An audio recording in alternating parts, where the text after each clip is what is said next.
Sino ba ang administrator ngayon ng ari-arian ni Kibuloy? 'Di ba ang ama ni Sarah? Kaya nga 'di ba yung sa analysis ko before, okay, months ago, 'di ba sinabi ko sa inyo na hindi kaya ang tagong yaman ng mga Duterte ay si Kibuloy ang taga-tago. Kasi ang dami ring nagtatanong mga kaloys, bakit super yaman nitong si Kibuloy? Saan galing? Syempre, ang unang iisipin, di ba, donation yan ng mga members. Di ba? So, for you to have that amount of money, large amount of money, millions, pagkaroon ka ng eroplano, ganong mansion, you have to have a lot of members to work on. Di ba? Yung paglilimos, paghaharana, di ba?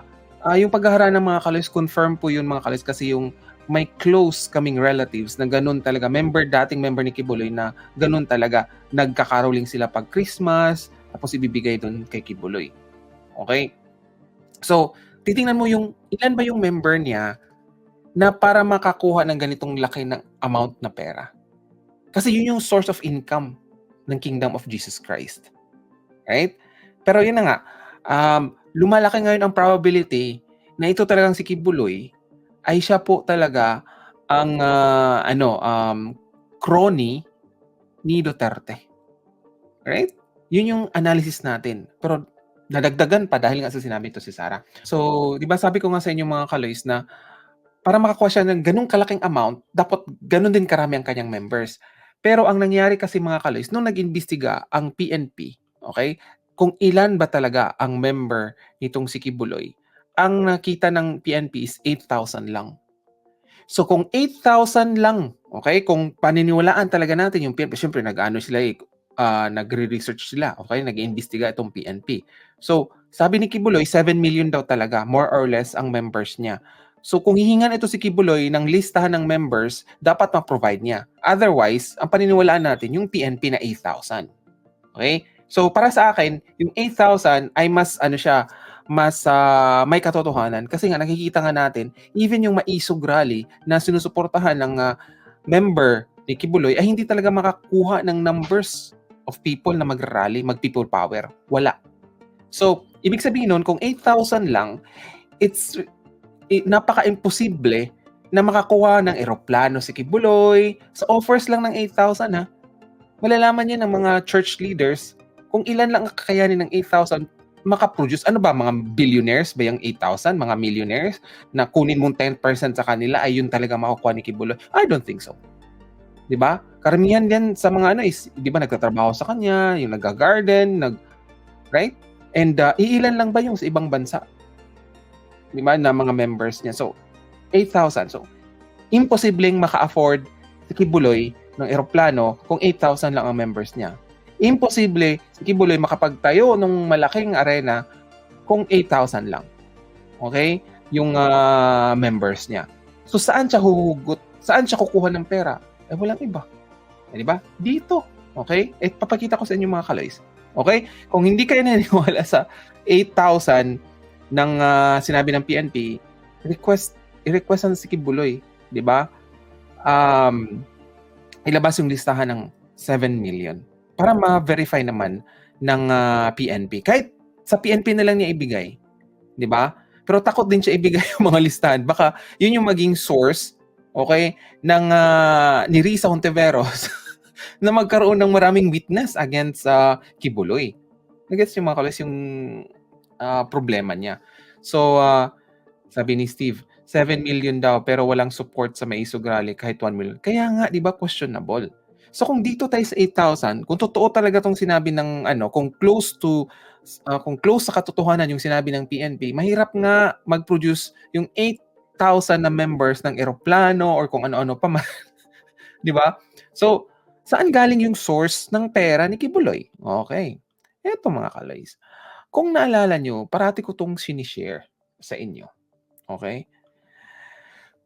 Yan po si Duterte at saka si Kibuloy. Okay, sabi dito ni Kibuloy, di ba? Ito, Duterte is not just my mayor. He is not just my friend. He is my brother. Okay? We've been friends for 30 years. Ever since the time when I only had 15 members and he was a prosecutor. Di ba? Hindi pa mayor, hindi pa vice mayor si Duterte. Hindi pa siya na-appoint ni Cory that time. BFF na talaga sila. Right? Tapos dagdag pa ni Kibuloy, he has become an older brother to me. Whatever I have, he will also have. Kung anong mayroon ako, mayroon din siya. Hindi kaya 50-50 ang nila. Kung ano yung makulimbat nila, kung ano yung intelligence fund. Di ba? Ang laki ng intelligence fund ni Duterte. Di ba? Lumobo from Noynoy. Papunta, nung naging presidente na si Duterte, lumobo. Hindi kaya dito pinatago kay Duterte, kay Kibuloy, yung kanilang yaman, mga kaloys. Yan yung katanungan ngayon. Di ba? Nung hinahanap itong si Kibuloy ng PNP, ay talagang wala. Sinabi ni Duterte, alam daw niya kung saan si Kibuloy. Tapos sabi ni Sara, nasa langit daw si Kibuloy. Di ba? Hindi ba kayo magdududa? Kaya nga yung yung probability ng itong si Kibuloy ang crony or tagatago ng yaman ng mga Duterte is so high now because of yung asal ni Sara na dapat mag-sorry itong BBM administration sa members ni Kibuloy. See? Hindi sa taong bayan, di ba? Kung talagang totoo nga talaga si Sara, dapat sinabi niya, ikaw, BBM, mag-sorry ka dito. Bakit itong presyo ng bigas ay sobrang taas na? Akala ko ba ganyan? BBM, mag-sorry ka na bakit hindi mo pinapatupad yung hybrid na electoral system, di ba? Budol ka talaga, parang ganon. Pero wala priority ni Sara na mag-sorry ang BBM sa members ni Kibuloy. Di ba? Nagets niyo yung mga kaloys? Right? 7 million? So, yun na nga. Isa kasi si reason din mga kaloy siguro na nagsumurrender na itong si Kibuloy nung na-corner na siya sa building na yun, yung Bible building ba yun, something na sinabi ni Torre. Kasi nga, kung pinasok yung PNP, okay, at malaman na may tunnel doon, kasi di ba sabi nga ng PNP may tunnel talaga, baka doon makita yung mga tagong yaman. Okay, pwedeng tagong yaman, gold, di ba? Pwedeng pera, nakatago doon, pwedeng droga or anything. 'Di ba? Na talaga na illegal. Pwede nilang itago doon. Pwede ring magtago doon ang mga kriminal sa tunnel. 'Di ba? Kaya nga may ultimatum nga na si Harry Roque hanapin daw sa Davao. And sabi ko nga sa inyo mga kaloys, hindi pa totally na search ng PNP kung anong laman, kung anong mayroon doon sa loob ng Kingdom of Jesus Christ. Nung hiningi ng PNP yung mga building permit or kung ano man yung information about dun sa compound, 'di ba? Yung mga structure or what sa Davao, 'di ba? City Engineer's Office ayaw ibigay. So anong ibig sabihin nun? May tinatago. Thank you for watching our videos. Please don't forget to click the subscribe button and the bell notification icon so you will be notified of our latest videos.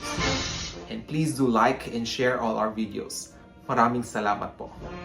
And for more information, you can visit our website at bagonglipunan.com. You can also follow us on Twitter and TikTok at bagonglipunan72.